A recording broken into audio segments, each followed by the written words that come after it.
Hello student, my name is Manish. आज मैं describe करने वाला हूँ CG board open school class 12th का फिजिक्स असाइनमेंट। स्टूडेंट ध्यान से सुने मेरी बातों को। अगर आप लोग वीडियो को प्रॉपर वॉच करते तो बहुत कुछ समझ में आएगा। सिर्फ असाइनमेंट लिखने पर आप फोकस करेंगे तो आपको कुछ चीज़ें समझ में नहीं आएगा। तो मैं चाहता हूं कि आप लोग वीडियो को प्रॉपर वॉच कीजिए, पूरा अटेंशन दीजिए। बोर्ड एग्जाम में अगर यही क्वेश्चन आपको पूछे जाते हैं तो कोई प्रॉब्लम्स नहीं होगी। सारे चीज़ों को आप एक्सप्लेन कर सकते हो अच्छी तरीके से। तो आप लोग सिर्फ असाइनमेंट लिखने पर फोकस ना करें। बोर्ड एग्जाम में आपको कॉन्सेप्ट क्लियर होना ज़्यादा ज़रूरी है। स्टूडेंट इसके पीडीएफ को आप डाउनलोड कर सकते हैं Maa Parmeshwari coaching class Telegram channel link के थ्रू। टेलीग्राम चैनल का लिंक डिस्क्रिप्शन में आपको प्रोवाइड किया जाएगा, वहाँ पर जाकर देख सकते हैं। मैं हिंदी और इंग्लिश दोनों मीडियम को एक्सप्लेन करने वाला हूँ, तो दोनों मीडियम को आपको कोई ऑब्जेक्शन नहीं होना चाहिए। आपको करना क्या होगा, इसके लिए हिंदी मीडियम वाले स्टूडेंट हिंदी वाले को लिखेंगे, इंग्लिश मीडियम वाले स्टूडेंट इंग्लिश को लिखेंगे, आपका प्रॉब्लम सॉल्व हो जाएगा। तो चलिए बात करते हैं फिजिक्स असाइनमेंट के ऑल क्वेश्चंस को समझने को प्रयास करते हैं, समझते हैं। जहां पर कोई डाउट होगा तो आप लोग के लिए कमेंट दिया गया है, कमेंट कर सकते हैं। यूट्यूब चैनल को सब्सक्राइब नहीं किए हो तो यूट्यूब चैनल को पहले सब्सक्राइब कर लो। देन यहाँ पर वहाँ पर आपको बेल आइकॉन का बटन दिख रहा होगा यूट्यूब पर, उनको प्रेस कर दीजिए ताकि आने वाले वीडियो का नोटिफिकेशन आपको मिलने में कोई प्रॉब्लम्स नहीं होगी। जब भी हमारे चैनल में वीडियो अपलोड होंगे आप तक पहुँच जाएगा। What is a resonance? Resonance क्या होते हैं? Give one example. आपको वन एग्जाम्पल लिखना है। अनुनाद किसे कहते हैं? एक उदाहरण दीजिए। तो अनुनाद क्या होता है?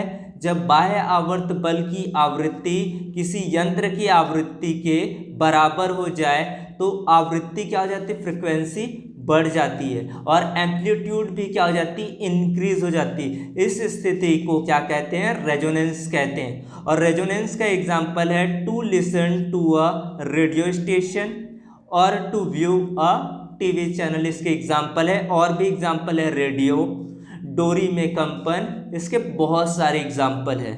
उसके बाद नेक्स्ट क्वेश्चन है find S expression of acceleration for any particles which is in SHM। SHM का मतलब होता है सिंपल हार्मोनिक मोशन।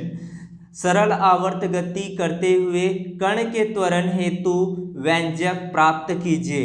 तो सबसे पहले आपको पता होना चाहिए सरल आवर्त गति का विस्थापन समीकरण क्या होता है? डिस्प्लेसमेंट इक्वेशन क्या होता है? y equal to a sine omega t plus phi होता है। एक बार रिपीट करो आप लोगों के लिए, y इक्वल टू क्या होता है? a sine omega t plus phi होता है। ये इक्वेशन नंबर 1 हुआ।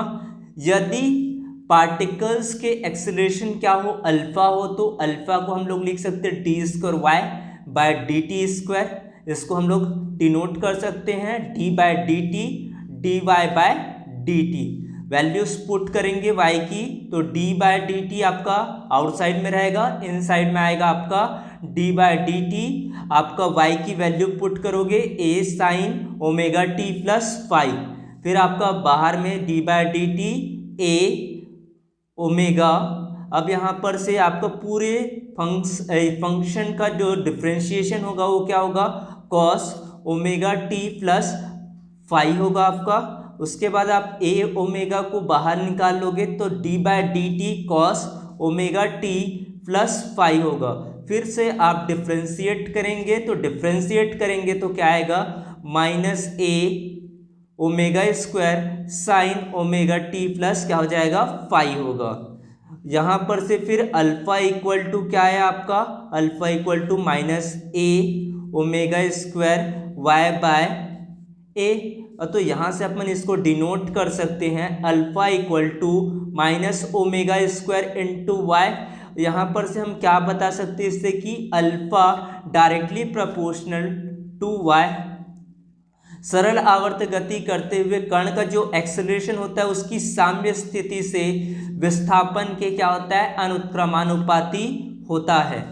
उसके बाद नेक्स्ट क्वेश्चन है बच्चों आप लोगों के लिए, what is the Doppler effect of sound.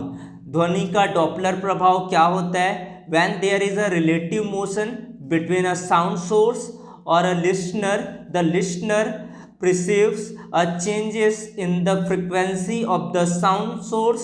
This effect is called the Doppler effect.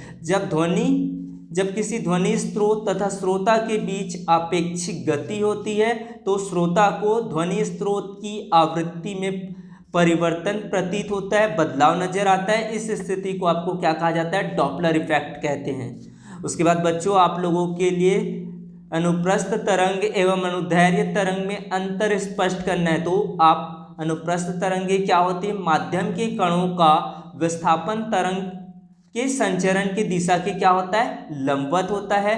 जबकि अनुदैर्घ्य तरंग में क्या होती है, कणों का विस्थापन तरंग के संचरण के दिशा की ओर ही होता है। ये केवल ठोसों में या द्रवों की सतहों के ऊपर ही प्रवाहित हो सकती है। ये ठोस, द्रव तथा गैस सभी से क्या होती है, प्रवाहित हो सकती है। आपका नेक्स्ट पॉइंट है, यह सुरंग व गर्त के रूप में माध्यम में संचरित होते हुए दिखाई पड़ती है। जबकि अनुदैर्घ्य तरंग क्या होती है, इसमें संपिंडन व विरलन एकांतर रूप से आगे गति करते हुए दृष्टिगत होते हैं। इसके बोला गया है transverse waves and longitudinal waves में आपको डिफरेंसेस बताना है। इसके इंग्लिश वाले आप तैयार करके इसको अच्छे तरीके से लिख सकते हैं। पीडीएफ आप लोगों को टेलीग्राम चैनल पर अवेलेबल है, वहां पर जाकर इसको आप डाउनलोड कर लीजिए। What Gauss theorem and derive Coulomb's inverse law from it. आपको कूलॉम्स के इनवर्स लॉ को आपको प्रूफ करना है, तो ये आपको थ्योरी तो आप लिख सकते हैं। माना ओ बिंदु पर एक बिंदु आवेश प्लस क्यू स्थित है और इसके r डिस्टेंस पर एक बिंदु P है। माना गोला O केंद्र तथा r त्रिज्या है। यह गोला P बिंदु से होकर जाता है। इस गोले का जो पृष्ठ होगा गॉसी पृष्ठ की तरह कार्य करेगा।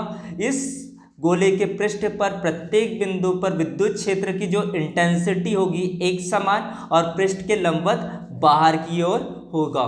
ये आपको इंग्लिश में भी लिखा गया है, तो इंग्लिश वाले इंग्लिश में लिखे। तो यहाँ पर से अब देखते हैं कि फाई ई की वैल्यू क्या होगा, close integration E dot D S. तो यहाँ पर जो एंगल्स होंगे वो 0 डिग्री का होगा, तो यहाँ से E D S cos 0 degree और कॉस 0 डिग्री की वैल्यू क्या होती है, 1 होती है। तो पाई इक्वल टू क्या आया, E close integration of D S.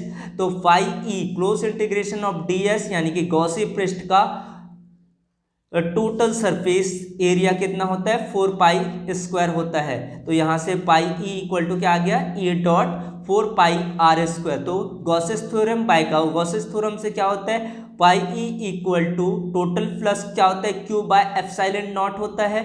तो यहाँ से इक्वेशन 1 एंड इक्वेशन 2 से E dot 4 pi R square equal to Q by epsilon naught. तो देयरफॉर क्या होगा, E equal to Q by 4 pi epsilon naught R square. चूंकि हम जानते हैं कि आवेश प्लस क्यू के कारण क्यू पर लगने वाला जो फोर्स होगा F equal to Q naught E. तो यहाँ से आप वैल्यू पुट करेंगे तो F की जो वैल्यू मिला 1/4 pi epsilon naught Q naught by R square, यही कूलॉम का इनवर्स लॉ होता है। उसके बाद आपका नेक्स्ट क्वेश्चन है, what is the capacitors and derive an expression for the capacity of a parallel plate capacitors। आपका संधारित्र क्या होता है, संधारित्र एक ऐसा डिवाइस होता है जिसके द्वारा किसी चालक के आकार या आयतन में बिना परिवर्तन किए उसकी विद्युत धारिता बढ़ाई जा सकती है।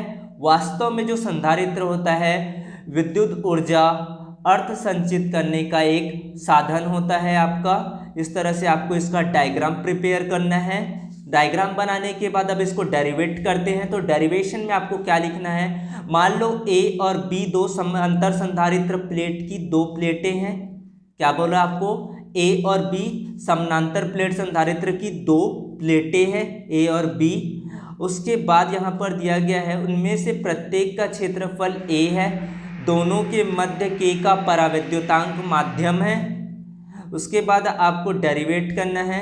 प्लेट ए को प्लस क्यू आवेश देने पर प्लेट बी के समवर्ती तल माइनस क्यू आवेश तथा दूरवर्ती तल पर प्लस क्यू आवेश प्रेरित हो जाता है। चूंकि बी पृथ्वी से संबंधित है तो प्रेरित आवेश प्लस क्यू पृथ्वी में चला जाता है और बी पर केवल माइनस क्यू आवेश शेष रहता है। इस प्रकार यदि प्लेट ए पर आवेश का पृष्ठ घनत्व सिग्मा है तो बी आवेश पर पृष्ठ घनत्व क्या होगा, माइनस सिग्मा होगा, जहां पर सिग्मा की वैल्यू होती है क्यू बाय ए होता है।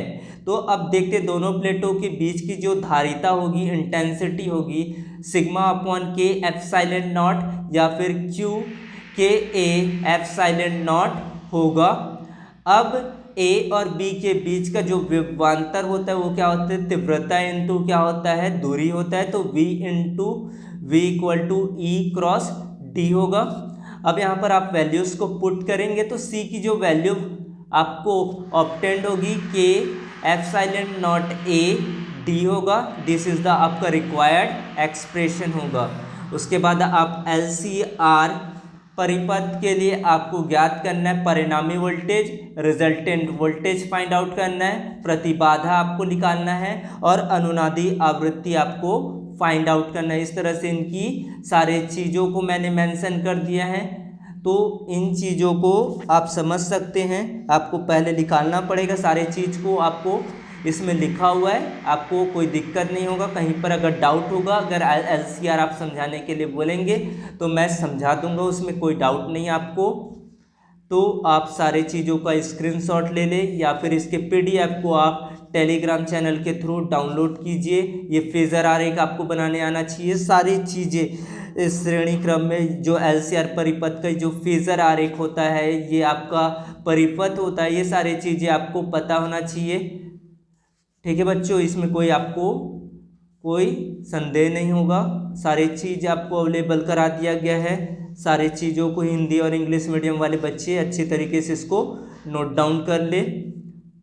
तो ये सारी चीज़ों को मैंने प्रॉपर मेंशन किया है। बुक के अकॉर्डिंग आप लोगों को नोट्स तैयार करके दिए हैं ताकि आप लोग भी बुक को ज़्यादा से ज़्यादा पढ़ें, ताकि बुक से आप नोट डाउन करते हैं तो आपके लिए भी एक सेल्फ कॉन्फिडेंस आएगा। तो ये सारी चीज़ें, ये फेजर डायग्राम ऑफ जेड है, ये सारी चीज़ रेजोनेंस निकालना बताया गया है, सारी चीज़ों को इजी लैंग्वेज में बताया गया है। तो thanks for watching video. Please subscribe here YouTube channel and join now Telegram channel. Thank you.